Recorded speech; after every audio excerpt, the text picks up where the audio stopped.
السلام علیکم دوستو، ویڈیو دیکھنے سے پہلے ہمارے اس چینل کو سبسکرائب کر لیں اور نیچے موجود بیل آئیکن کو ضرور کلک کر لیں تاکہ ہماری ویڈیوز باقاعدگی سے آپ کے پاس پہنچتی رہیں۔ مذہبی پیشوا کہتے تھے کہ یزدگرد کی واپسی نہایت اچھا شگون ہے اور یہ مسلمانوں کی موت کی نشانی ہے۔ حالات ایسی صورت اختیار کر رہے تھے جو مجاہدین کے لشکر کے لیے بے حد خطرناک تھے۔ مدائن میں ایک بہت بڑی فوج تیار ہونی شروع ہو گئی تھی۔ لوگ جوق در جوق جذبے اور ولولے سے فوج میں شامل ہونے لگے۔ ان کی اور نئے گھوڑوں کی تربیت شروع ہو گئی۔ فوج کی نفری اور گھوڑوں کی تعداد روز بروز بڑھ رہی تھی۔ ادھر مثنہ بن حارثہ بمشکل 3000 مجاہدین کے ساتھ بغداد کے قریب سابات کے مقام پر پریشان بیٹھے تھے کہ وہ نفری کی کمی کہاں سے پوری کریں۔ اس کے علاوہ وہ مثنہ کا زخم اور زیادہ خراب ہو گیا تھا اور وہ ذرا سا چلتے تھے تو بھی سانس پھول جاتا تھا اور زخم سے درد کی ٹیسیں اٹھتی تھیں۔ طبیبوں کی نگاہ میں اب وہ لڑائی کے قابل نہیں رہے تھے۔ اب تو یوں لگتا تھا کہ شکست ان کے مقدر میں لکھ دی گئی ہے۔ چونکہ کسریٰ پرویز کا ذکر ایک بار پھر آیا ہے، اس لیے ضروری معلوم ہوتا ہے کہ ہم پھر اس خط کی بات کریں جو رسول اللہ صلی اللہ علیہ وآلہ وسلم نے اسے قبول اسلام کے لیے بھیجا تھا، اور پرویز نے رعونت کا یہ مظاہرہ کیا کہ یہ خط پھاڑ کر پھینک دیا تھا۔ اس داستان میں اس خط کا اور اس سے متعلق واقعے کا پہلے بھی ذکر آ چکا ہے، لیکن خط کا متن پہلے پیش نہیں کیا گیا۔ خط کی تحریر پیش کرنے سے پہلے پرویز کی فرعونیت کا مختصر سا ذکر ہو جائے تو اچھا ہوگا۔ کسریٰ پرویز جو خسرو پرویز کے نام سے مشہور ہوا، وہ ہرمز کا بیٹا اور نوشیروان عادل کا پوتا تھا۔ اس نے عدل و انصاف میں شہرت حاصل کی اور تاریخ میں اونچا نام اور مقام پایا، اور پوتا دادا کے برعکس فرعونیت میں نام پیدا کر گیا، یہاں تک کہ اللہ کے رسول صلی اللہ علیہ وآلہ وسلم کی گرفتاری کا حکم دیا۔ خسرو پرویز کے عروج و زوال کی تفصیلات طویل ہیں۔ ان تفصیلات کا چونکہ ہماری اس کہانی کے ساتھ کوئی تعلق نہیں، اس لیے ہم مختصراً بیان کریں گے کہ خسرو پرویز پر ایسا وقت بھی آیا کہ وہ مسلمانوں کے مقابلے میں نہ ٹھہر سکا اور مدائن سے اس حالت میں بھاگا کہ اس کے ساتھ صرف چند سپاہی تھے۔ اس کا ذہن سازشی تھا، غیرت نام کی کوئی چیز اس کی فطرت میں نہیں تھی۔ اس نے رومیوں سے جا مدد مانگی۔ یہ خسرو پرویز کی عیاری کا کمال تھا کہ رومیوں نے اسے بہت سی اور بڑی فوج دی۔ خسرو پرویز اس فوج کے ساتھ اپنی سلطنت میں داخل ہوا۔ بہرام نے مقابلہ کیا، لیکن وہ اس خاندان سے نہیں تھا۔ اس بنا پر رؤوسا اور دیگر زعماء اس کا ساتھ چھوڑ گئے اور فوج بھی بے دلی سے لڑی۔ نتیجہ یہ ہوا کہ بہرام کو جان بچا کر بھاگنا پڑا اور خسرو پرویز ایک وسیع و عریض سلطنت کا مالک بن گیا۔ یہاں سے اس کی فتوحات کا سلسلہ شروع ہوتا ہے۔ اس شخص کی فطرت میں جو ابلیسیت تھی اسے اس نے یوں استعمال کیا کہ جس قیصر روم سے مدد سے وہ مدائن میں فاتح کی حیثیت سے داخل ہوا اور کسریٰ فارس بنا تھا، اسی قیصر روم کو للکارا اور اس کے ساتھ لڑائیاں لڑیں اور اس کے کئی علاقوں پر قبضہ کر لیا۔ اس سے اس نے بہت بڑی فوج تیار کر لی تھی، جس میں عربوں کے لیے اس نے مال غنیمت اور دیگر انعام اور مراعات کی ایسی کشش پیدا کی تھی کہ عرب کے سرحدی قبائل کے لوگ اس میں شامل ہو گئے۔ اس کا دادا نوشیروان فلسطین کو اپنی سلطنت میں شامل کرنے کا ارادہ رکھتا تھا، لیکن موت نے اسے موقع نہ دیا۔ پوتے خسرو پرویز نے دادا کے اس ارادے کی تکمیل کا اعلان کر دیا اور یہ بھی اعلان کیا کہ بیت المقدس کو فتح کر کے وہ وہاں حضرت عیسیٰ علیہ السلام کی تمام مقدس یادگاریں اصل حالت پر جس پر حضرت عیسیٰ علیہ السلام مصلوب ہوئے تھے اور ان کا مفروضہ مدفن تباہ و برباد کر کے رکھ دیا جائے گا۔ اس وقت فلسطین پر رومیوں کا قبضہ تھا۔ یہودیوں کو پتہ چلا کہ خسرو پرویز عیسائیت کے مرکز کو تباہ کرنے چلا ہے تو 62,000 یہودی اس کی فوج میں شامل ہو گئے، کیونکہ وہ عیسائیوں کے اتنے ہی دشمن تھے جتنے اسلام کے تھے۔ خسرو پرویز کی فوج بیت المقدس میں گھس گئی اور ایسی قتل و غارت کی کہ 90,000 عیسائیوں کو، جن میں بچے بھی تھے، قتل کر دیا گیا۔ کوئی گرجا سلامت نہ رہنے دیا گیا۔ زیادہ تر گرجوں کو آگ لگا دی گئی، تمام دولت لوٹ لی گئی۔ عیسائیوں کی کوئی مقدس جگہ سلامت نہ رہنے دی گئی۔ وہاں سے سونے چاندی، ہیروں اور جواہرات کے انبار ملے جو خسرو پرویز مدائن لے آیا۔ عیسائیوں کی تاریخ میں ان پر اس سے زیادہ ظلم کی مثال نہیں ملتی۔ پرویز کے ظلم اور درندگی کا نشانہ رومن کیتھولک عیسائی بنے۔ اس کے بعد خسرو پرویز اسلام کے خلاف کمر بستہ ہونے لگا۔ رسول اکرم صلی اللہ علیہ وآلہ وسلم نے حبش کے نجاشی کو دعوت اسلام کا پیغام بھیج کر خسرو پرویز کے نام ایک پیغام بھیجا۔ پیغام لے جانے والے ایک صحابی حضرت عبداللہ بن قذافہ رضی اللہ عنہ تھے۔ اس وقت خسرو پرویز کردستان کی سرحد پر دریائے قرامو کے کنارے خیمہ زن تھا۔ رسول اکرم صلی اللہ علیہ وآلہ وسلم کے نامہ مبارک کی تحریر یہ تھی: بسم اللہ الرحمن الرحیم، محمد رسول اللہ صلی اللہ علیہ وآلہ وسلم کی طرف سے کسریٰ رئیس فارس کے نام۔ اس شخص پر سلام ہے جو ہدایت کی پیروی کرے اور اللہ اور اس کے رسول صلی اللہ علیہ وآلہ وسلم پر ایمان لائے اور گواہی دے کہ اللہ کے سوا اور کوئی معبود نہیں، اور یہ گواہی بھی دے کہ میں تمام دنیا کے انسانوں کی طرف اللہ کا رسول بنا کر بھیجا گیا ہوں تاکہ ہر زندہ انسان کو اللہ کا خوف دلاؤں، لہٰذا تم اگر اسلام قبول کر لو گے تو سلامت رہو گے، اور اگر تم نے انکار کیا تو مجوسیوں کا وبال جان تمہاری گردن پر ہوگا۔ خسرو پرویز فرعونوں سے کم نہ تھا، وہ اپنے آپ کو سورج کا بیٹا ہی نہیں دنیا کا دوسرا خدا سمجھتا تھا۔ اسے رسول اللہ صلی اللہ علیہ وآلہ وسلم کا پیغام پڑھ کر سنایا گیا تو اس کے چہرے پر فرعونیت کے قہر و غضب کے تاثر کے ساتھ حیرت و استعجاب کا تاثر بھی شامل تھا کہ یہ کون ہے جس نے اتنی بے باکی اور صاف گوئی سے اسے خط لکھا ہے۔ وہ حیران تھا کہ کوئی انسان ایسا جرأت مند اور سرکش بھی نہیں ہو سکتا جس نے اس کے نام سے پہلے اپنا نام لکھا ہے۔ خسرو پرویز تو طرابلس سے لے کر پنجاب تک کا شہنشاہ اور خداوند عالم کہلاتا تھا۔ غصے سے اس کے ہونٹ کانپنے لگے کہ عرب کے ایک بوریا نشین نے اسے محض رئیس فارس لکھا ہے۔ وہ تو کہا کرتا تھا کہ قیصر روم اور خاقان چین مل کر بھی اس کی آنکھ سے آنکھ ملانے کی جرأت نہیں کر سکتے۔ ایشیا اور یورپ کی بادشاہیاں اکٹھی ہو جائیں تو بھی اس کے سامنے زبان نہیں کھول سکتی۔ اس نے رسول اللہ صلی اللہ علیہ وآلہ وسلم کے پیغمبر عبداللہ بن قذافہ رضی اللہ عنہ کی طرف قہر بری نظروں سے دیکھا۔ درباری یہی توقع رکھتے ہوں گے کہ اس پیغمبر کے قتل کا حکم ملا کہ ملا۔ انہیں یہ توقع بھی ہوئی کہ اس عرب کو ذلیل و خوار کر کے اور اذیتیں دے دے کر مارا جائے گا، لیکن خسرو پرویز نے رسول کریم صلی اللہ علیہ وآلہ وسلم کے خط کے پہلے 2 ٹکڑے کیے، پھر 4، پھر 8، پھر وہ اس خط کو پھاڑتا ہی چلا گیا۔ آخر اس نے یہ تمام ٹکڑے اپنی ہتھیلی پر رکھے اور زور سے پھونک مار کر خط کے ٹکڑوں کو اڑا دیا۔ ٹکڑے دربار میں بکھر گئے۔ درباری یہ دیکھ کر حیران رہ گئے کہ اس فرعون نے جو انسانوں کی شہرگیں کٹوا کر اور ان سے خون کے فوارے پھوٹتے دیکھ کر لطف اندوز ہوتا تھا، عبداللہ بن قذافہ رضی اللہ عنہ کو جانے کی اجازت دے دی۔ عبداللہ رضی اللہ عنہ سینکڑوں میل کی مسافت طے کر کے مدینہ منورہ پہنچے اور رسول کریم صلی اللہ علیہ وآلہ وسلم کو بتایا کہ زرتشت کی عبادت کرنے والے خسرو پرویز نے حضور صلی اللہ علیہ وآلہ وسلم کے پیغام حق کے ساتھ کیا سلوک کیا ہے۔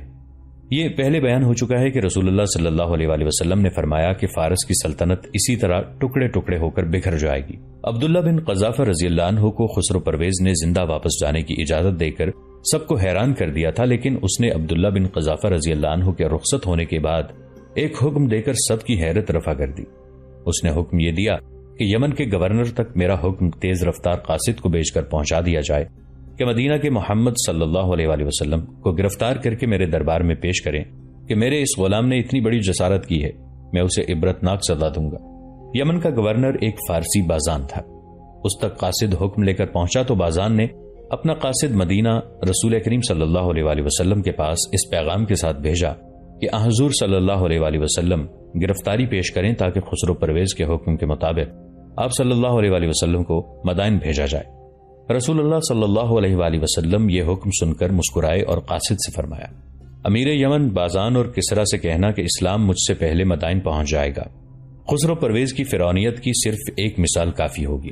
اس کے ایک بڑے ہی قابل اور تجربہ کار جرنیل کی بیوی عیسائی تھی۔ خود خسرو پرویز کی ایک بیوی جس کا نام شیریں تھا عیسائی تھی۔ شیریں کا حسن بے مثال تھا اور وہ اس قدر چالاک عورت تھی کہ خسرو پرویز جیسے فرعون اور درندے کو انگلیوں پر نچا لیتی تھی۔ خسرو پرویز نے بھرے دربار میں اپنے اس جرنیل کو حکم دیا کہ وہ اپنی بیوی کو چھوڑ دے کیونکہ وہ عیسائی ہے۔ ایک بیوی تو آپ کی بھی عیسائی ہے۔ جرنیل نے خسرو پرویز سے کہا، کیا شیریں عیسائی نہیں؟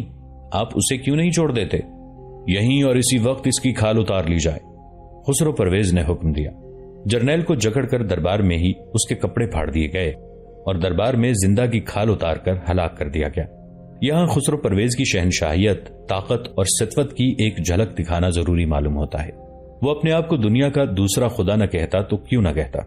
فارس کا پایا تخت تو مدائن تک ہی تھا، لیکن مدائن سے 60 میل دور شمال کی طرف خسرو پرویز نے اپنی رہائش کے لیے ایک محل تعمیر کروایا تھا۔ اگر یہ محل زمانے کی دستبرد سے بچا رہتا تو اس کا شمار عجائبات عالم میں ہوتا۔ خسرو پرویز نے اس محل کا نام قصر دستاگرد رکھا تھا۔ مولانا ظفر علی خان مرحوم نے 2 مورخوں کے حوالے سے لکھا ہے کہ اس محل کو دیکھ کر جنت الفردوس کا گمان ہوتا تھا۔ اس کے چاروں طرف دور دور تک لہلہاتے سبززار اور مرغزار تھے جن میں چکور، مور، شتر مرغ اور ہرن چرتے چگتے تھے۔ یہ وسیع و عریض محل 40,000 ستونوں پر کھڑا تھا جس پر سونے کا پانی چڑھا ہوا تھا۔ محل کے اوپر 1000 برج تھے جو خالص سونے کے بنے ہوئے تھے۔ قصر دستاگرد میں 960 ہاتھی، 20,000 اونٹ اور 6,000 اعلیٰ نسل کے گھوڑے زرق برق کپڑوں سے سجے ہوئے موجود رہتے تھے۔ محل کے دروازے پر رات دن 6,000 جانبازوں کا پہرا رہتا تھا۔ محل کے اندر کی فضا مشک و عنبر سے مہکتی رہتی تھی۔ اس تاجدار عجم نے قصر دستاگرد میں 3,000 نوخیز اور انتہائی حسین لڑکیاں رکھی ہوئی تھیں۔ کوئی انسان رتبے کے لحاظ سے کتنا ہی بڑا کیوں نہ ہو، جب خسرو پرویز کے دربار میں جاتا تو پہلے سجدہ کرتا، پھر آداب بجا لاتا تھا۔ خسرو پرویز خدائی کا دعویٰ نہ کرتا تو کیوں نہ کرتا، لیکن وہ اس خدا کے وجود کو نہیں مٹا سکتا تھا جس کے ہاتھ میں ہر انسان کی عزت اور ذلت ہے، اور جو ہر فرعون کے لیے ایک موسیٰ پیدا کر دیا کرتا ہے۔ اس آتش پرست فرعون کے زوال کی داستان بڑی طویل اور عبرتناک ہے۔ ہم چونکہ داستان کوئی اور سنا رہے ہیں، اس لیے اس فرعون اعظم کا ذکر مختصر کرتے ہیں۔ اس زمانے کی تحریروں سے پتہ چلتا ہے کہ خسرو پرویز کا جاہ و جلال اور اس کی جنگی قوت دیکھ کر سب کہتے تھے کہ ساری دنیا سلطنت فارس میں آ جائے گی، لیکن حالات نے ایسا پلٹا کھایا کہ خسرو پرویز جنت نظیر قصر دستاگرد سے چور دروازے سے بھاگا۔ اس کے ساتھ 6,000 پہرے دار نہیں تھے، 960 ہاتھی نہیں تھے، 20,000 اونٹ اور 6,000 گھوڑے نہیں تھے، نہ اس کے ساتھ 3,000 حسین لڑکیاں تھیں۔ اس کے ساتھ اپنی چہیتی ملکہ شیریں تھی اور صرف 2 کنیزیں تھیں۔ اس بے سر و سامانی کے عالم میں وہ قصر دستاگرد سے نکلا اور 60 میل چل کر مدائن پہنچا تو مخلوق خدا اس کے راستے میں سجدہ ریز ہو گئی۔ خسرو پرویز کی جان میں جان آئی۔ اس کے قصر دستاگرد میں قیصر روم ہرقل پہنچ گیا تھا۔ خسرو پرویز ایسا دل برداشتہ ہوا کہ فیصلہ کر لیا کہ تخت فارس سے دستبردار ہو کر اپنے محبوب بیٹے مرتاضویہ کو تخت پر بٹھائے گا، مگر اسے احساس تک نہ تھا کہ اس کی حسین ترین اور چہیتی ملکہ شیریں کا بھی ایک جوان بیٹا ہے۔ وہ یہ بھی بھول گیا کہ شیریں اس کی زوجیت سے دستبردار ہو جائے گی، تخت و تاج سے دستبردار نہیں ہوگی۔ خسرو پرویز کا فرعونی دماغ بہت کچھ بھول گیا تھا، اور یہ سوچ تو اس کے ذہن میں آئی ہی نہیں تھی کہ اس نے اللہ کے رسول صلی اللہ علیہ وآلہ وسلم کے پیغام حق کی توہین کی تھی۔ شیریں نے اپنے طلسماتی حسن اور عیاری اور زبان کے جادو سے جس طرح خسرو پرویز کو رام کر رکھا تھا، اسی طرح اس نے امرائے سلطنت کو اپنی مٹھی میں لینا شروع کر دیا۔ زر و جواہرات کی اور کمسن حسیناؤں کی اس کے پاس کمی نہیں تھی۔ اس کا اپنا حسن سحر انگیز تھا۔ امراء اور جرنیل مسحور ہو کر اس کے جال میں آتے گئے، اور وہ ان سب کو اپنے بیٹے کے حق میں اور اپنے خاوند خسرو پرویز کے خلاف کرتی گئی۔ شیریں کے بیٹے کا نام شیرویہ تھا۔ اس کا یہی اعزاز کافی تھا کہ ملکہ شیریں کا بیٹا تھا۔ اس نے فوج کو اس طرح اپنے ساتھ ملا لیا کہ درپردہ فوج میں یہ خوشخبری پھیلا دی کہ شیرویہ تخت پر بیٹھے گا تو افسروں اور سپاہیوں کی تنخواہیں بڑھ جائیں گی، اور مال غنیمت میں سے حصہ ملا کرے گا، اور کئی اور مراد بھی دی جائیں گی۔ عیسائیوں تک یہ خوشخبری پہنچائی گئی کہ انہیں مذہبی آزادی ملے گی اور انہیں درجہ اول کی شہریت دی جائے گی۔ خسرو پرویز اس سازش سے بے خبر تھا۔ اسے شک تک نہ ہوا کہ شیریں اس کی آستین کا سانپ بن گئی ہے۔ خسرو پرویز نے ابھی تخت سے دستبردار ہونے کا اعلان نہیں کیا تھا۔ ایک روز شیرویہ نے باپ کو حکم دیا کہ وہ تخت سے دستبردار ہو جائے۔ خسرو پرویز نے حکم دیا کہ اس کے بیٹے شیرویہ کو قتل کر دیا جائے، لیکن اس کا حکم ایسا ہی تھا جیسے کسی نے ہوا میں تیر چلایا ہو۔ اس نے شیروں کو بلایا اور اسے بتایا کہ اس کا بیٹا پاگل ہو گیا ہے، اسے سنبھالے۔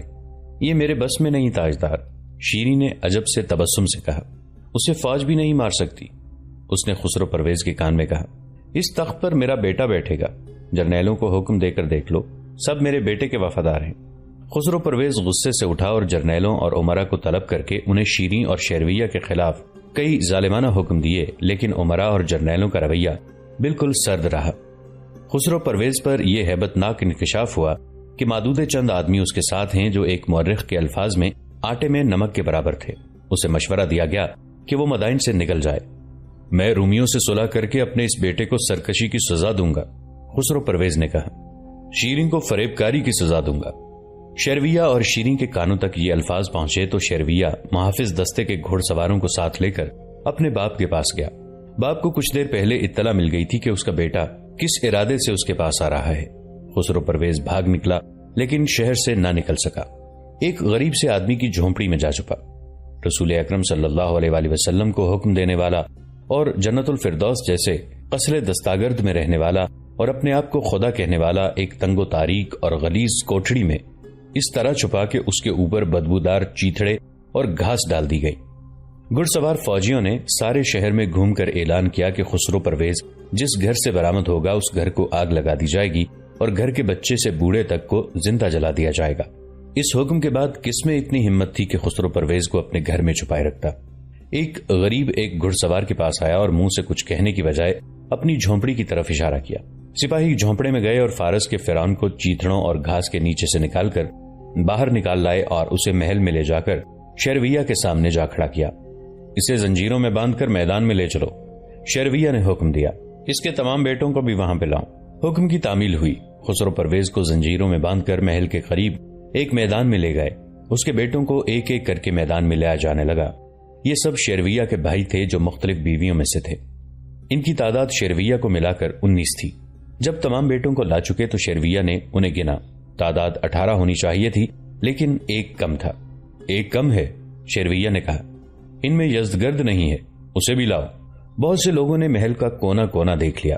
شہر میں اعلان کیا کہ یزدگرد اور اس کو پناہ دینے والے کے گھر کو آگ لگا کر گھر کے ہر فرد کو زندہ جلا دیا جائے گا، لیکن اس کا کہیں سراغ نہ ملا۔ کسی کو معلوم نہ تھا کہ خسرو پرویز کا ایک دوست ساران بھی غائب ہے۔ یزدگرد اپنی ماں کے ساتھ مدائن سے بہت دور پہنچ چکا تھا۔ ساران ان کے ساتھ تھا۔ انہوں نے قبل از وقت بھانپ لیا تھا کہ شیرویہ اپنے کسی بھائی کو زندہ نہیں چھوڑے گا۔ وہ خسرو پرویز کے غائب ہوتے ہی یزدگرد اور اس کی ماں کو غریب سے کسانوں کے بھیس میں شہر سے نکال کر لے گیا۔ ان سب کو ایک ایک کر کے قتل کر دو، شیرویہ نے حکم دیا۔ ان کے باپ کو ان کے سامنے لے جا کر قتل کرو۔ وہ کیا ہولناک منظر ہوگا۔ خسرو پرویز کے ایک بیٹے کو اس کے سامنے لے جاتے، تلوار کے ایک ہی وار سے اس کا سر تن سے جدا کر دیا جاتا۔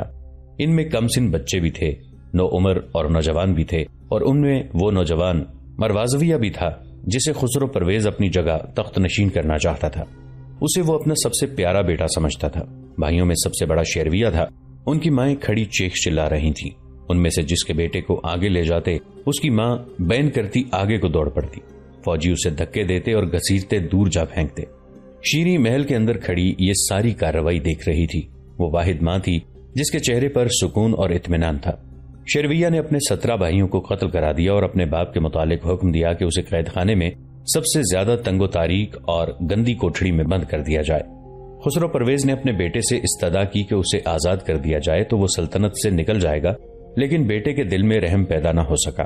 وہ اپنے تخت پر منڈلانے والے تمام خطرے ختم کر رہا تھا۔ میں تمہیں قید خانے میں زیادہ دن نہیں رہنے دوں گا، شیرویہ نے باپ سے کہا۔ جلدی رہا کر دوں گا۔ خسرو پرویز کو قید خانے میں ایک تاریک کوٹھڑی میں بند کر دیا گیا۔ اس کے ساتھ ہی شیرویہ نے ایک آدمی کو بلایا۔ تاریخ میں اس آدمی کا نام نہیں لکھا۔ شیرویہ نے اسے حکم دیا کہ قید کے 5ویں دن وہ قید خانے میں جا کر خسرو پرویز کو قتل کر دے۔ اب شیرویہ سلطنت فارس کا شہنشاہ تھا۔ قید میں خسرو پرویز کی 5ویں شام تھی۔ وہ تاریک کوٹھڑی میں نیم فاقہ کشی کی حالت میں پڑا تھا۔ کوٹھڑی کا دروازہ کھلا۔ خسرو پرویز نے پوچھا، کون ہو؟ میں کسرا فارس کو رہا کرنے آیا ہوں، اس آدمی نے کہا۔ اٹھو اور اس اذیت ناک زندگی سے آزاد ہو جاؤ۔ خسرو پرویز خوشی خوشی اٹھا۔ وہ دروازے کی طرف مڑا ہی تھا کہ اس آدمی کا خنجر خسرو پرویز کے دل میں اتر گیا۔ خنجر باہر نکلا اور ایک بار پھر دل میں اتر گیا۔ خسرو پرویز اذیت ناک زندگی سے آزاد ہو گیا۔ اس کے بیٹے نے اپنا وعدہ پورا کر دیا تھا۔ شیرویہ خسرو پرویز ہی کا بیٹا تھا اور وہ شیریں جیسی عیار حسینہ کے بدن سے پیدا ہوا تھا۔ ناگن کا بیٹا سانپ ہی ہوتا ہے۔ اسے خسرو پرویز کے قاتل نے اس امید پر بڑی خوشی سے آ کر بتایا کہ وہ اس کے حکم کی تعمیل کر کے آیا ہے کہ اسے انعام ملے گا۔ تم نے میرے باپ کو قتل کیا ہے، شیرویہ نے کہا۔ ہاں تاجدار فارس، اس آدمی نے کہا۔ آپ کے حکم کی تعمیل میں ذرا سی بھی تاخیر نہیں ہوئی۔ اپنے باپ کے قتل کا انتقام لینا میرا فرض ہے، شیرویہ نے کہا۔ میں تمہیں زندہ نہیں چھوڑ سکتا، اور شیرویہ نے تلوار نکال کر اس آدمی کو قتل کر دیا۔ متعدد مورخوں نے لکھا ہے کہ خسرو پرویز کے دادا نوشیروان عادل نے خواب میں دیکھا تھا کہ اس کے محل کے 14 کنگرے گر پڑے ہیں۔ یہ خواب یوں سچ ثابت ہوا کہ شیرویہ کے بعد صرف 9 سال کے عرصے میں مدائن کے تخت پر 12 تاجدار بیٹھے اور قتل ہوئے۔ یزگرد 14واں بادشاہ تھا جسے اب ساران جا کر لے آیا تھا، اور پران دخت اور رستم نے اس کی رسم تاج پوشی بھی ادا کر دی تھی۔ مثنہ بن حارثہ اپنے لشکر کو سابات سے تکریت لے گئے تھے۔ انہیں ان جاسوسوں سے جنہیں پناہ گزینوں کے بحروپ میں مدائن بھیجا تھا ایسی اطلاعیں ملی جو ان کی توقعات کے خلاف تھیں اور بے حد تشویشناک بھی۔ سب سے زیادہ تشویشناک صورت تو یہ تھی کہ ٹوٹی ہوئی 2 پسلیوں اور پھیپھڑوں کے زخم نے مثنہ بن حارثہ کو معذور کرنا شروع کر دیا تھا۔ دوستو، آج کے لیے اتنا ہی۔ اسی کہانی کی اگلی قسط کے ساتھ بہت جلد حاضر ہوں گے۔ نیچے کامنٹ سیکشن میں اپنی رائے کا اظہار ضرور کیجیے گا۔ ہمارے اس چینل کو سبسکرائب کر کے نیچے موجود بیل آئیکن کو بھی ضرور کلک کیجیے گا۔ اگلی ملاقات تک کے لیے ہمارا اور آپ کا اللہ نگہبان۔